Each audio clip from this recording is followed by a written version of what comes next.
Jeszcze raz dzień dobry. Nazywam się Grzegorz Lewicki. Z wykształcenia jestem filozofem, także mam mandat do mówienia rzeczy dziwnych i zrobię z tego dzisiaj użytek. Będę wam dzisiaj opowiadał o zbawieniu duszy i o symulacjach komputerowych. Może to ma coś z sobą wspólnego, ale zobaczymy. Dajcie mi tylko chwilkę, natomiast na sam początek pomyślcie. Chciałem was zapytać, pomyślcie, jak tu siedzicie, o czym myśleliście, zanim przyszliście na TEDx. Czy macie jakiś niepokój w sercu? Pewnie część z was ma kłopoty w szkole na przykład, albo wasze dzieci na przykład mają kłopoty w szkole, albo nie wiem, macie wielki kredyt do spłacenia, albo macie problemy zdrowotne. W każdym razie ważne jest to, że dzisiaj w społeczeństwach globalizacji większość z nas odczuwa w sercach niepokój. Dzisiaj bardziej niż kiedyś zbawicielami od niepokoju są psychologowie. Kiedyś, kiedy w ogóle nie było takiej profesji, zbawicielami od niepokojów były głównie religie, między innymi właśnie chrześcijaństwo. Być może jest tak, że wśród niektórych z was tutaj na sali są chrześcijanie. Ale na pewno jestem przekonany o tym, że jeśli znacie Gdańsk, to wiecie, że jest to miejsce, które jest pełne architektury sakralnej. Na przykład ten kościół mariacki, który został zbudowany, rozpoczęto jego budowę w XIV wieku, to jest największy w Europie budynek sakralny architektury ceglanej gotyckiej. To był XIV wiek, ale żeby zrozumieć genezę religii, to najczęściej musimy się cofać jak najbliżej historii jej powstania. No i teraz zróbmy właśnie to. Chrześcijaństwo powstało w Imperium Rzymskim, taki wielka jednostka polityczna, troszkę jakby Unia Europejska, tylko że wokoło Morza Śródziemnego. Bardzo dynamiczna jednostka polityczna, dużo przepływów demograficznych, niestabilna politycznie. Bardzo wiele religii w czasie przed Chrystusem rywalizowało ze sobą o rekrutów, o wyznawców. I właśnie w tym kontekście w Judei nauczał Jezus Chrystus, który był zbuntowanym rabinem żydowskim, przewrócił pojęcia judaizmu, stwierdził, że zbawienie od niepokoju jest właściwie zasadne dla wszystkich, zgromadził wokół siebie ogromny tłum ludzi, aż zaczęto obawiać się jego wpływów społecznych, ponieważ myśleli rzymscy politycy, mogą przekuć się na wpływy polityczne. Jak wiadomo z historii, Jezus został unieszkodliwiony, został ukrzyżowany, ale ten wielki ferment emocjonalny, ta wielka emocja, która towarzyszyła jego naukom na temat właśnie wybawiania ludzi od niepokoju, przetrwała. Jak się mówi obecnie, mieliśmy 12 apostołów, którzy podjęli misję przekuwania myśli Chrystusa na jakiś taki większy program społeczny, organizacyjny. No ale mówi się, że ich było 12. Natomiast pomyślcie, przecież Jezus przemawiał do ogromnych tłumów i takich samozwańczych apostołów, oprócz tych 12, to było nie tylko setki, ale to było tysiące. Tysiące ludzi chciało myśl społeczną Chrystusa jakoś tam zaprzęgnąć, jakoś tam do swoich celów użyć albo właśnie jakkolwiek ją zinterpretować. I teraz wróćmy jeszcze raz do właśnie Imperium Rzymskiego. Wyobraźmy sobie, że jesteśmy mieszkańcami Imperium Rzymskiego, którekolwiek miasto, jesteśmy mieszkańcami Imperium Rzymskiego już po ukrzyżowaniu, no i wstajemy sobie rano, idziemy po chleb. No wiadomo, prosta sprawa, wstajesz rano, idziesz po chleb. No i teraz jesteśmy mieszkańcami miasta, musimy dojść z punktu A do piekarni i teraz mamy taką dosyć długą drogę, bo idziemy naokoło i teraz kogo spotykamy po drodze? Będzie to bardzo wiele różnych grup społecznych. Na przykład tam po lewej będą poganie, tam gdzieś w głębi będzie synagoga, a tam gdzieś jeszcze dalej będą ludzie, którzy rozmawiają właśnie o krzyżowaniu Jezusa, ponieważ to był jeszcze wtedy bardzo wielki temat. I to jest ciekawe. Wszyscy z tych ludzi zgadzali się, że Jezus był wspaniałą postacią, która powiedziała coś ważnego i za to została zabita. Natomiast, co jest ciekawe, ci pierwsi chrześcijanie, którzy próbowali jakoś zinterpretować myśl społeczną Chrystusa, zupełnie się w niczym nie zgadzali, oprócz tego, że tylko, że Jezus jest zbawcą od niepokoju. To była ogromna wielość i ja sobie tak pomyślałem, gdy właśnie studiowałem filozofię w London School of Economics, że można by jakoś to przeanalizować, ale w nie jakiś taki standardowy sposób, bo od tego mamy książki papierowe. Zainteresowałem się socjologią obliczeniową. To jest taki nurt, trend w socjologii, który mówi tak, jak chcesz wyciągać fajne wnioski socjologiczne, to możesz parę tych relacji, które tam obserwujesz, wrzucić na przykład w komputerowy program, w symulator i zobaczyć, co ci z tego wyjdzie, i zobaczyć, jak to później można przeanalizować. No tylko pytanie, no jak to zrobić? Mamy te książki, ale no właśnie, wyobraźmy sobie, że jesteśmy z powrotem w Imperium Rzymskim, jesteśmy z powrotem w tym mieście, gdzie szliśmy do piekarni i uprośćmy to jakoś, nie wiem, zróbmy coś z tym, uprośćmy to Imperium Rzymskie do planszy z jakimiś agentami, każdy kolor to inna religia, no i dobrze, no ale mamy taką planszę i teraz co dalej? No to dobrze, bierzemy dzieła na przykład Eusebiusza z Cezarei, który pisał o chrześcijaństwie i bierzemy na przykład, nie wiem, dzieło Roberta Wrighta, współczesnego dziennikarza. I teraz z tych książek na temat wczesnego chrześcijaństwa, co mało osób wie, dlatego że traktujemy chrześcijaństwo najczęściej jako monolit, wyłania się bardzo wiele różnych strategii zbawienia. Ja nie będę was teraz zamęczał, jaka poszczególna religia, jak podchodziła do dorobku chrześcijaństwa i tak dalej. Powiem tylko w wielkim skrócie. Można uporządkować te stosunki panujące między religiami według pewnych kryteriów. Tutaj na przykład mamy kryterium skomplikowania rytuału czy doktryny i misyjność, czyli stopień uniwersalności działalności misjonarskiej. No i na przykład mamy pogan. Poganie, no to w Imperium Rzymskim to były takie bardzo liczne grupy, ale bardzo chaotyczne, bardzo niezorganizowane, których było wiele, ale nigdy nie zorganizowały się w jeden wielki ruch, ponieważ najczęściej służyły wspólnocie. Kolejna wiara, mianowicie judaizm. Judaizm traktował właśnie Jezusa jako zbuntowanego rabina, rewolucjonistę, który chciał otworzyć nadmiernie chrześcijaństwo. W tamtym czasie judaizm, jeśli chodzi o rytuał, był dosyć skomplikowany. Między innymi wstępujących proszono o zachowywanie pewnej określonej diety, przeprowadzano także rytuał obrzezania. Mamy też 3 kolejne religie, czyli czerwona, niebieska i żółta w tym momencie, to są już odłamy chrześcijaństwa. Paulini, zwolennicy świętego Pawła, z nich wywodzi się chrześcijaństwo współczesne, jakie znamy. Oni generalnie mówimy, weźmy rytuał żydowski, uprośćmy go bardzo, a do tego zuniwersalizujmy ten rytuał na całe Imperium Rzymskie. Była też podobna religia, odłam chrześcijaństwa marcionici, oni mówili mniej więcej to samo, co zwolennicy świętego Pawła, ale mówili, ale nie rozmawiajmy z Żydami. Byli po prostu antysemitami, nie chcieli po prostu rozmawiać, nie chcieli używać infrastruktury świątyń żydowskich dla prowadzenia swoich kazań i tak dalej.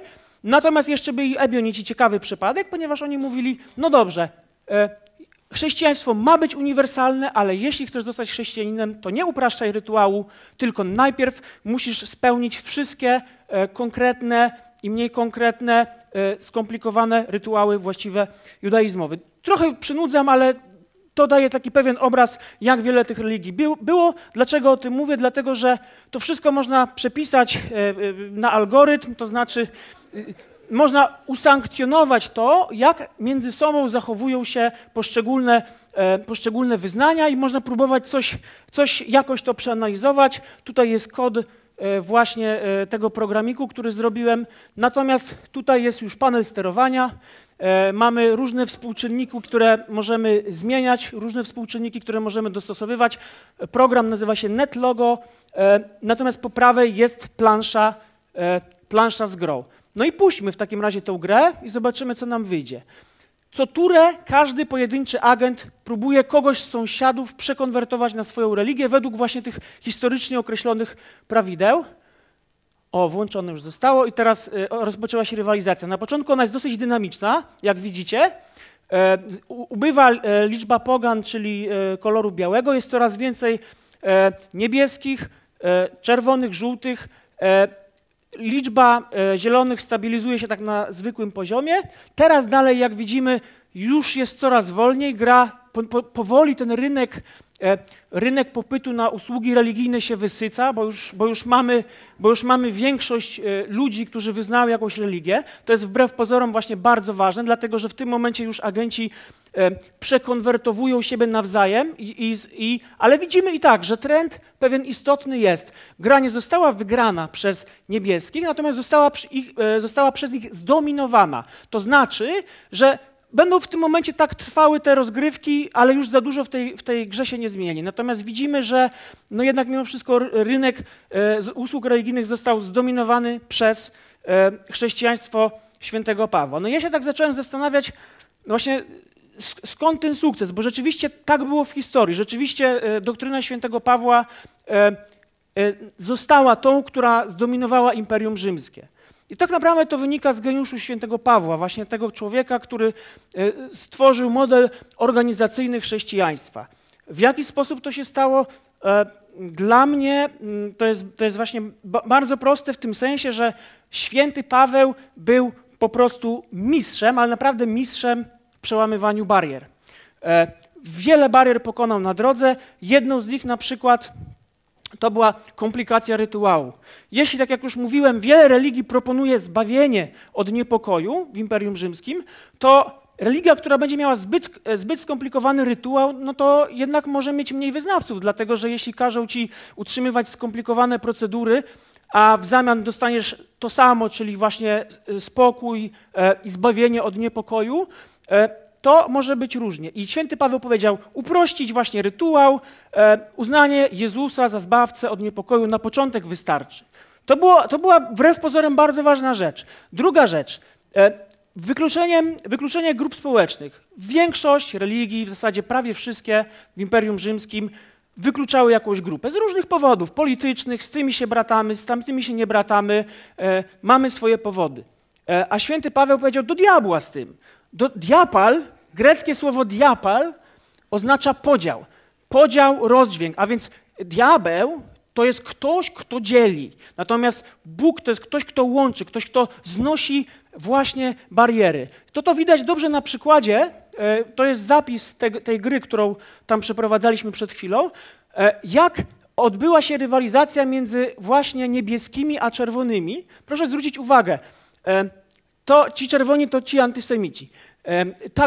Te dwie grupy szły ze sobą bardzo blisko, łeb w łeb, aż później, kiedy rynek Imperium Rzymskiego się wysycił, po jakimś czasie, mimo wszystko, przez to, że się zamknęli na Żydów, zaczęli przegrywać rywalizację. I potem już ten mechanizm jakoś tam działał. Drugą barierą jest brak ciągłości. My jesteśmy generalnie, to jest zasada psychologii, psychologowie, myślę, obecni na tej sali potwierdzą, że jesteśmy trochę jak ci ludzie z filmu Race, że oni lubią głównie te rzeczy, które już znają. Generalnie tacy po prostu jesteśmy i święty Paweł powiedział, nie, to jest wielka bariera, my zakorzenimy naszą wiarę, oprzemy ją o judaizm, zakorzenimy o wielką opowieść, weźmiemy księgi judaizmu, żeby pokazać ciągłość naszego przekazu. I to też w duży sposób uatrakcyjniło chrześcijaństwo dla pierwszych wyznawców. I tutaj tak samo widać, porównajmy jeszcze raz niebieskich i czerwonych. Marsjonici, czyli ci czerwoni, oni twierdzili, że oni wyznają oczywiście nauki Chrystusa, ale oni są zupełnie nową religią, nie chcą żadnych związków właśnie dlatego z judaizmem, nie będą udawać, że posiadają bardzo długą ciągłość, jeśli chodzi o historię. I to też oczywiście później działało jako właśnie cecha negatywna, ponieważ ludzie lubią, jeśli już coś wierzą, to lubią wierzyć w coś, co jest ważne i co pochodzi, co jest wieczne. I teraz jeszcze jedna bariera, to jest jedna z tych najważniejszych barier, mianowicie zła organizacja. Na przykład poganie zupełnie nie mieli organizacji. W jednej grupie wyglądała ona tak, w drugiej grupie ona wyglądała inaczej. Nikt tego taką organizacyjną klamrą nie spinał. Natomiast Paweł stworzył biznesowy model miłości i to nie jest wcale żart, bo tak naprawdę było. Zaraz zobaczymy. Jest taki znany hymn do miłości. Ja go przeczytam, przynajmniej początek. Gdybym mówił językami ludzi i aniołów, a miłości bym nie miał, stałbym się jak miedź brzęcząca albo cymbał brzmiący. I to jest naprawdę fajny kawałek poezji. Mi się to jest literacko jest świetne. Natomiast oczami świętego Pawła można troszeczkę odczytać ten utwór inaczej, mianowicie gdybym nawet był wspaniałym kaznodzieją chrześcijańskim i byłbym tak wspaniały, że wokół mnie gromadzą się ludzie i mógłbym się wybić na niezależność i stworzyć własną interpretację nauk Jezusa Chrystusa, a miłości do swojej własnej wspólnoty, w której jestem, bym nie miał, to byłbym nikim. To była zakodowana odpowiedź, być może, ludzie się czasami sprzeczają, ale być może to właśnie była zakodowana wiadomość świętego Pawła dla wyznawców, żeby nie dzielili wspólnoty. I można to jeszcze pokazać na schemacie, mianowicie we wspólnocie świętego Pawła istniały dwa typy miłości. Jedna to była miłość uniwersalna, a druga to była miłość już wspólnotowa. Co to znaczy? Mianowicie miłość uniwersalna to jest to, z czym się kojarzy chrześcijaństwo nawet do dzisiaj na świecie. Mianowicie misyjność, niesienie swojej wiary, wolontariat, działalność charytatywna, właśnie to zbawianie od niepokoju, o którym mówiłem, pomaganie, a także jawność. Przyjdź do nas na mszę, podoba ci się, zostań, jeśli ci nie podoba, przecież nikt ci nie będzie robił z tego kłopotów. I taki istotowy altruizm wobec zewnętrznego świata. Ale w momencie, kiedy rzeczywiście już rekrut został przyjęty do wspólnoty chrześcijan, zaczynała się miłość wspólnotowa, która była już taka bardziej restrykcyjna. Mianowicie, gdybym miłości nie miał, byłbym nikim. Muszę być posłuszny hierarchii, żebyśmy razem budowali wspólnotę. Chrześcijaństwo stworzyło wielki kanon właśnie prawa na wzór rzymski, prawo kanoniczne, które regulowało, do dzisiaj reguluje relacje we wspólnocie samej, a także na zewnątrz chrześcijaństwa i oczywiście opracowało model generowania zysków na miłość uniwersalną, czyli tą miłość, o której mówiliśmy tuż przed chwilą, czyli na działalność charytatywną i tak dalej. Wszystko było oparte o współdziałanie, nastrój taki rodzinny, radosny. Ludzie zagubieni w zglobalizowanym Imperium Rzymskim naprawdę to doceniali. Powstała też wtedy koncepcja parafii, którą znamy do dzisiaj, czyli jakaś wspólnota skupiona wokół świątyni i tak wspólnota po wspólnocie, parafia po parafii. Chrześcijaństwo rozprzestrzeniało się na całe Imperium Rzymskie. I teraz aż do tego stopnia rozprzestrzeniało się, że cesarz Konstantyn uczynił w pewnym momencie chrześcijaństwo religią państwową. Dlaczego? Dlatego właśnie jest z tym związana pewna historia, mianowicie przed ważną bitwą Konstantyn stwierdził, że musi się pomodlić. Generalnie miał wizję, tak powiadają historycy, miał wizję, gdzie zobaczył krzyż na niebie i usłyszał: pod tym znakiem zwyciężysz, pod tym znakiem zwyciężysz. Usłyszał ten głos z nieba. Czy tak było? Nie wiemy. Natomiast jedna rzecz jest istotna. Mianowicie mnie się wydaje, że ja rozumiem, dlaczego tak postąpił Konstantyn. Dlatego, że jeśli wali ci się imperium, jeśli masz problemy polityczne, oprzyj się na religii, która nie dość, że jest liczna, pomaga ludziom na zewnątrz, jest bardzo zwarta, zdyscyplinowana. I to jest tajemnica Konstantyna. Więc jeśli, tak na sam koniec, właśnie jeśli w waszej organizacji, jeśli w waszej wspólnocie, w waszej korporacji macie kłopoty, no to można pomyśleć po prostu zaadoptujcie model świętego Pawła, no i mówiąc najprościej na świecie, miłujcie się.